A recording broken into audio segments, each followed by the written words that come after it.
Have you ever understood every word in an English conversation but still missed what the speakers really meant? Maybe someone said, "How are you?" and you gave a long, honest answer. Or someone said, "We should get coffee sometime," and you waited for an invitation that never came. The grammar was simple, but the social meaning was hidden. That is because natural English is not only about words. It is also about tone, context, and the small phrases people use to sound friendly, polite, interested, or unsure. Today, you do not need a grammar book. Just listen to our conversation, notice the patterns, and let your brain absorb English naturally.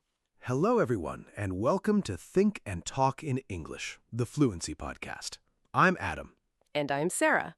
Find a comfortable place, put on your headphones if you have them, and stay with us. We will begin with simple, everyday English and gradually move toward more natural B1 and B2 expressions.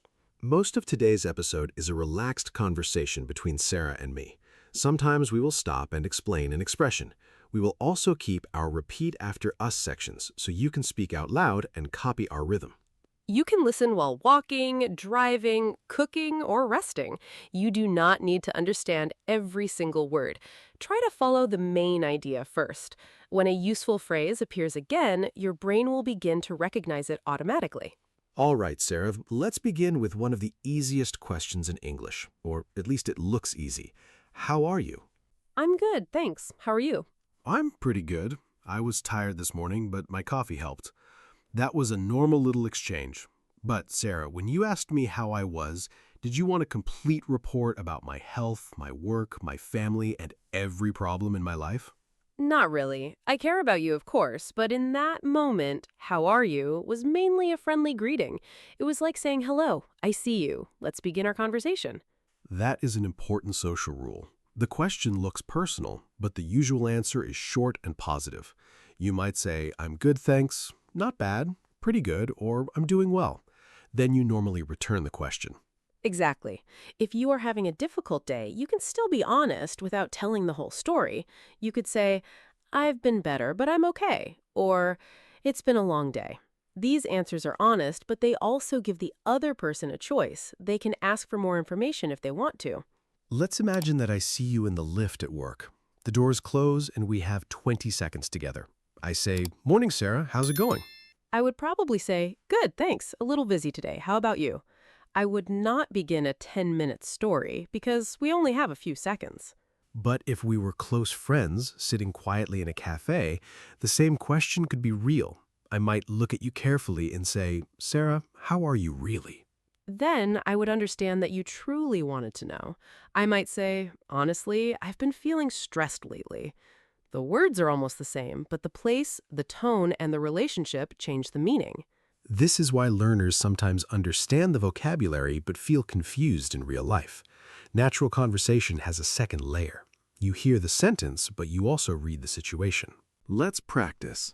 Now repeat these natural answers after us. "I'm good, thanks. How about you?" I'm good, thanks. How about you? "Pretty good. Just a little busy today." Pretty good. Just a little busy today. "I've been better, but I'm doing okay." I've been better, but I'm doing okay. Adam, greetings are easy once you understand the situation, but many learners have another problem. They can start a conversation, and then suddenly their mind goes blank. I know that feeling. Someone says, "How was your weekend?" You answer, "Good." And then there is silence. The answer is correct, but it gives the other person nothing to work with. A useful solution is the answer plus one method. Give a short answer, add one small detail, and then ask a related question. For example, "It was good. I went for a walk near the beach. How was yours?" That sounds natural because you are offering the other person a small piece of information. They can ask about the beach, the walk, or your weekend. You are helping the conversation continue. Let's try a few examples. "Adam, what did you do last night?" I had a quiet evening. I made dinner and watched a documentary. What about you? "I met a friend after work. We found a little cafe near the station. What was your documentary about?" It was about people who live in very cold places. I kept complaining about the weather here, and then I saw them walking through deep snow. That puts things into perspective. It means the documentary helped you see your own situation differently. Suddenly, your cold morning did not seem so bad. Exactly. And notice what Sarah just did. She did not jump to a completely different subject. She picked up one detail from my answer and responded to it. Native speakers do this constantly. You can use short follow-up questions such as, "Really? What was it like? How did that go? What happened next?" Or, "Would you do it again?" These questions show interest without making the conversation feel like an interview. There is a difference between a conversation and an interview. In an interview, one person asks all the questions. In a natural conversation, both people share, react, and ask. Here is a common example. If I say, "I went hiking on Saturday," Adam could ask 5 questions immediately. Where did you go? Who went with you? How long were you there? Was it difficult? What time did you return? That would feel intense. A more natural reply might be, "Oh, nice. I haven't been hiking for ages. Where did you go?" I react, share a little about myself, and ask one question. It was good. I had a quiet weekend. How was yours? It was good. I had a quiet weekend. How was yours? Oh, nice. What was it like? Oh, nice. What was it like? Really? How did that go? Really? How did that go? Let's continue. There is another simple way to keep a conversation alive.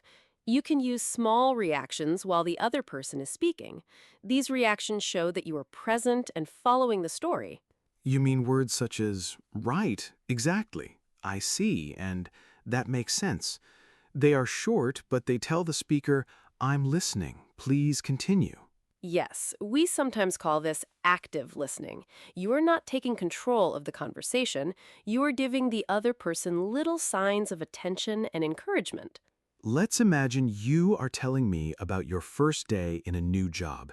You say the office was much larger than you expected and you got lost twice. I might respond, "Oh, really?" Then you continue the story. I do not need to ask a full question every few seconds. My small reaction is enough to show interest. The expression, oh really, can communicate curiosity, surprise, or even doubt. Your tone decides which meaning the listener hears. That is true. A warm, "Oh, really?" invites the person to continue. A sharp, "Oh, really?" can sound as if you do not believe them. The same words can create a different feeling. Another useful reaction is no way. In casual English, it often means that is surprising, not I refuse to believe you. You might hear it between friends. But it is quite informal.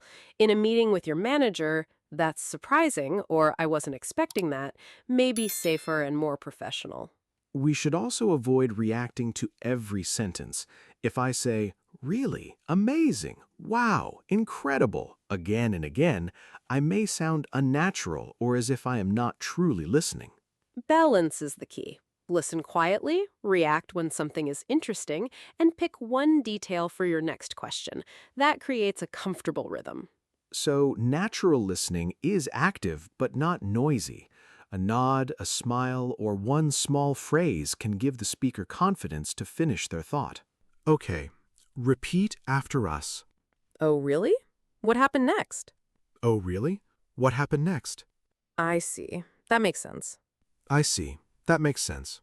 That's surprising. I wasn't expecting that. Let's talk about giving the right amount of information. Sure.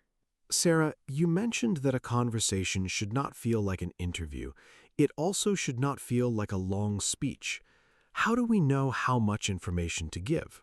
We watch the other person. Are they making eye contact? Are they asking follow-up questions? Do they sound interested?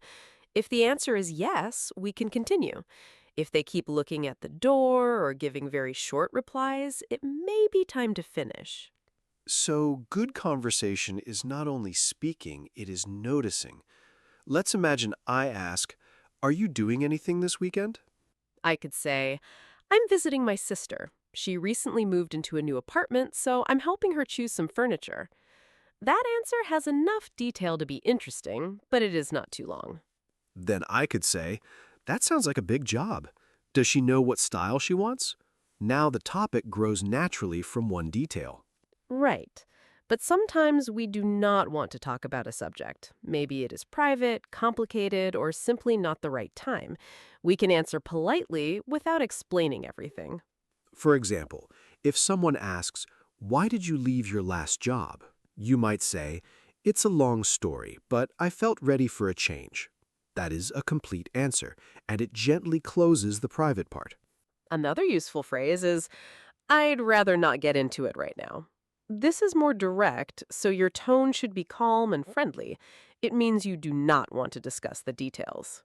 You could also redirect the conversation. "It was a difficult decision, but things are going well now. How are things at your workplace?" You answer briefly and move to a safer topic. That skill is especially useful at work. Friendly colleagues may ask personal questions without meaning to make you uncomfortable. You are allowed to choose how much you share. Let's move to another hidden part of natural English. English speakers often soften their opinions. They do not always say exactly, "you are wrong," even when they strongly disagree. Yes, they might say, I'm not sure I agree. I see your point, but, or that might be true, although I see it differently. The speaker still disagrees, but the language protects the relationship. Imagine we are planning a team meeting. I say, "Let's hold it at 8 o'clock tomorrow morning. Everyone will be fresh and full of energy." And I say, I see your point, but 8 might be difficult for people with children. Could we make it 9 instead? I recognize your idea before I offer a different one. That sounds much better than, "No, 8 is a bad time." The direct version is grammatically correct, but it can sound unfriendly. Soft language does not mean weak language. You can be polite and clear at the same time. I understand the reason for the change. However, I'm concerned about the deadline. That is professional and direct. There's also a useful phrase, "That's a fair point." It means the other person has said something reasonable, even if you do not completely agree. Let's test it. Adam, I think everyone should stop using their phones after 8 in the evening. That's a fair point. We would probably sleep better. At the same time, some people need their phones for work or family messages. Good answer. You agreed with part of my idea, then added another perspective. You did not turn a simple discussion into an argument. I see your point, but I look at it differently. I see your point, but I look at it differently. That's a fair point. That's a fair point. I understand your concern. Could we try another approach? I understand your concern. Could we try another approach? We have talked about softening opinions. English speakers also soften requests, especially when they're asking someone to spend time, make an effort, or change a plan. A sentence such as, send me the report, is clear and grammatically correct, but it may sound like an order. The relationship and the situation decide whether that direct style is acceptable. With a close friend, I might say, "Pass me the water, please." At work, I could say, "Could you send me the report when you have a moment?" The phrase, when you have a moment, makes the request feel less demanding. It shows respect for the other person's time, although the task may still be important. If the task is urgent, we should not hide that fact. We can say, "Could you send it by 2 o'clock, please? I need it for the client meeting." Giving a reason often helps. The listener understands why the deadline matters, so the request feels practical instead of controlling. Another common structure is, "Would you mind helping me with this?" The expected answer can confuse learners. If I am happy to help, I can say, "Not at all," or "Of course." You can also avoid the confusion and simply say, sure, no problem. That answer clearly means yes. If you cannot help, try, I'm sorry, I can't right now. Could I help you later? That response does two useful things. It gives an honest limit, and it offers another possibility. You are saying no to the timing, not necessarily to the person. Sometimes people make a request sound like a question about possibility. Is there any chance we could move the meeting? Really means, I would like to change the meeting. At B2 level, it is useful to notice these indirect requests. Do not answer only, "Yes, there is a chance." Respond to the intention by discussing a new time. Repeat after us. Could you help me when you have a moment? Could you help me when you have a moment? Is there any chance we could move the meeting? Is there any chance we could move the meeting? I can't do it right now, but I can help you later. I can't do it right now, but I can help you later. Okay, let's talk about this. What to say when you do not understand. Right. Now, let's talk about a moment every learner experiences. Someone speaks quickly, and you do not understand. Many learners smile and say yes because they feel embarrassed. I have done that while learning another language. The other person asked me something. I smiled confidently, and then I realized I had agreed to something I did not understand. The good news is that asking for clarification is normal. Native speakers do it too. You can say, "Sorry, I didn't catch that," or "Could you say that again?" I didn't catch that means I did not hear or understand the words. It sounds natural and is useful in shops, offices, classrooms, and phone calls. If you heard the words but did not understand the idea, say, "What do you mean by that?" Or, "Could you explain what you mean?" You can also check your understanding.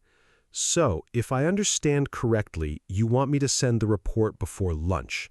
This is an excellent B1, B2 workplace phrase. And if someone uses an unfamiliar word, ask directly, "What does flexible mean in this situation?" You do not need to apologize for learning. Actually, clarification can make you sound careful and professional. Pretending to understand is usually riskier than asking one clear question. Let's imagine I call you and say, "Could you move our catch-up forward by half an hour?" That phrase can be confusing because some people use "move forward" differently. I should not guess. I can say, just to confirm, do you mean 10:30 instead of 11? Now there's no confusion. Repeat after us. "Sorry, I didn't catch that." Sorry, I didn't catch that. "Could you explain what you mean?" Could you explain what you mean? Just to confirm, do you mean tomorrow morning? Now we'll talk about when tone changes the meaning. We have mentioned tone several times, so let's look at it more closely. Tone is the feeling carried by your voice. It can make a positive sentence sound warm, uncertain, tired, or annoyed. Take the word fine. If I smile and say, "Fine, that works for me," everything is probably okay. If I say, "Fine," with a flat or angry voice, I may not be happy at all. The listener uses more than vocabulary.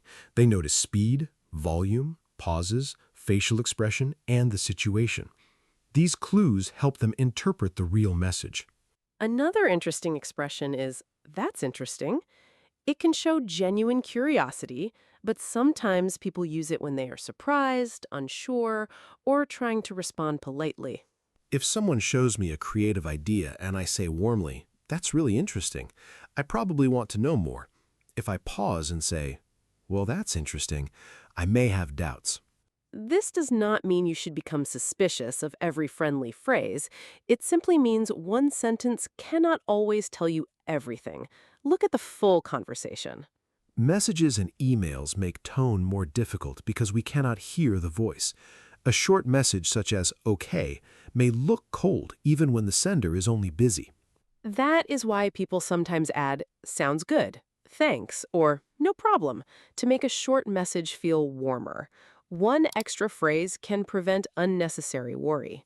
Sarcasm is another B2 challenge. A person may say the opposite of what they mean, usually with a special tone.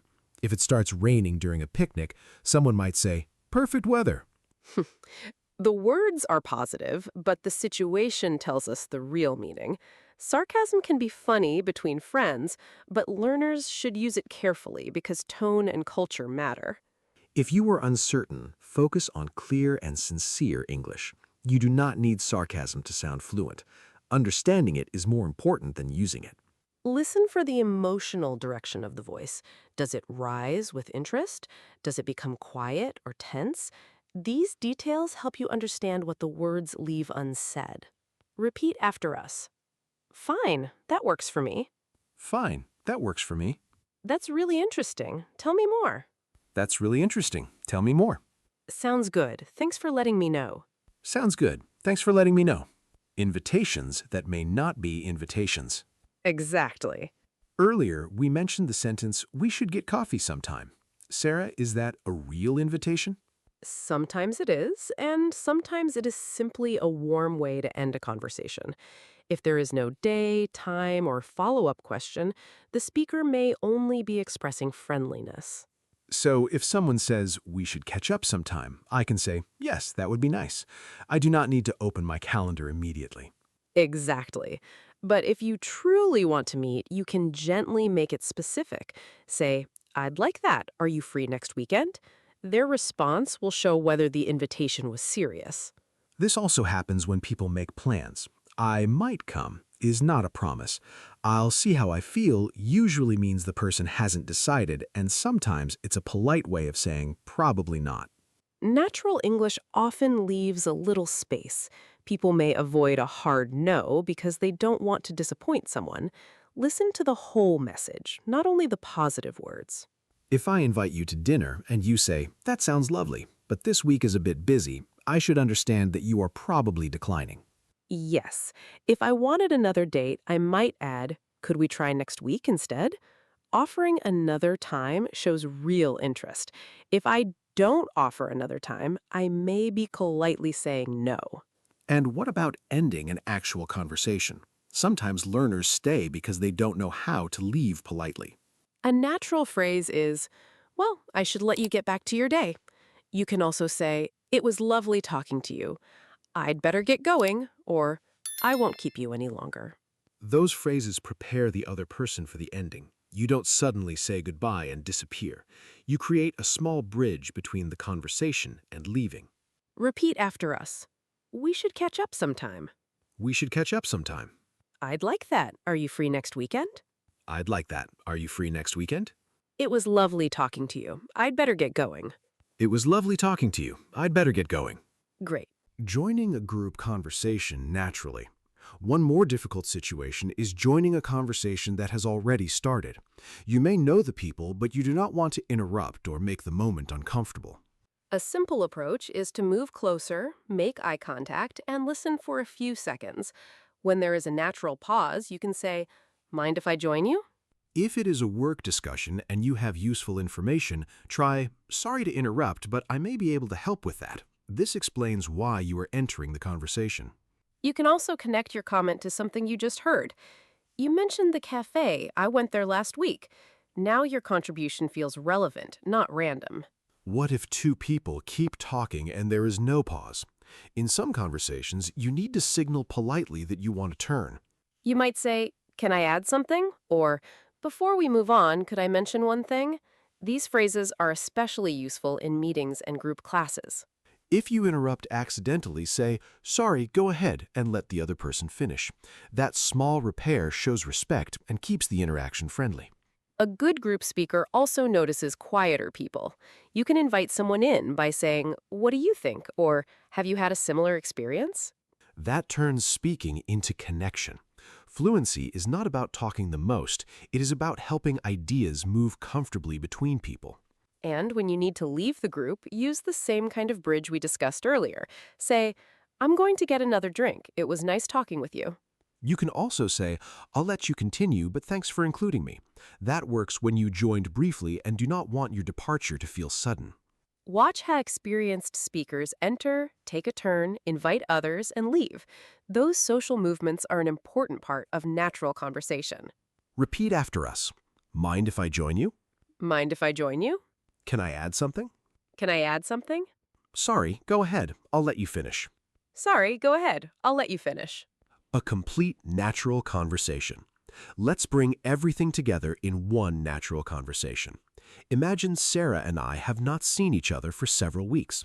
Listen for the greeting, the extra details, the follow-up questions, the soft disagreement, and the natural ending. Adam, hi. I haven't seen you in ages. How have you been? Pretty good, thanks. Work has been busy, but I finally had a quiet weekend. How about you? I've been well. I started an evening photography course a few weeks ago. Oh, nice. What made you choose photography? I wanted a creative hobby that would get me away from my phone. We spend far too much time looking at screens. That's a fair point, although digital photography still involves a screen. True, but at least I go outside first. Last week we took photos near the harbor just before sunset. That sounds beautiful. How did the photos turn out? Not too badly for a beginner. The teacher said my composition was strong, but I need to work on exposure. Sorry, what does exposure mean in photography? It is basically the amount of light that reaches the camera. Too much light makes the picture too bright, and too little makes it too dark. That makes sense. I bought a good camera once, but I used it for 2 weeks and then returned to my phone. You should join the course. We have another outdoor session next Thursday. I'd like to, but Thursday evenings are difficult for me. Do they run the course on Saturdays? I'm not sure, but I can find out. If they do, we could go together sometime. That would be great. Send me the details when you have them. I will. Anyway, I should let you get back to your day. It was lovely catching up. You too, Sarah. I hope the next class goes well. Thanks, Adam. Talk soon. Okay, let's do the challenge. Now it is your turn. I will ask you 4 questions. Think of a short answer, add 1 useful detail, and imagine you are talking to us. First question. How are you today? Give a natural answer and return the question. Second question. What did you do last weekend? Remember the answer plus 1 method. Third question. What do you say when someone speaks too quickly and you do not understand? Fourth question. A friend says, we should have lunch sometime. You truly want to meet. How can you turn the friendly idea into a real plan? Fifth question. A colleague asks, is there any chance you could finish this today? What are they really asking you to do? Sixth question. You want to join a conversation between 2 classmates. What could you say before adding your idea? If you answered those questions in English, even with simple sentences, you were not only listening, you were training your brain to respond. Final review.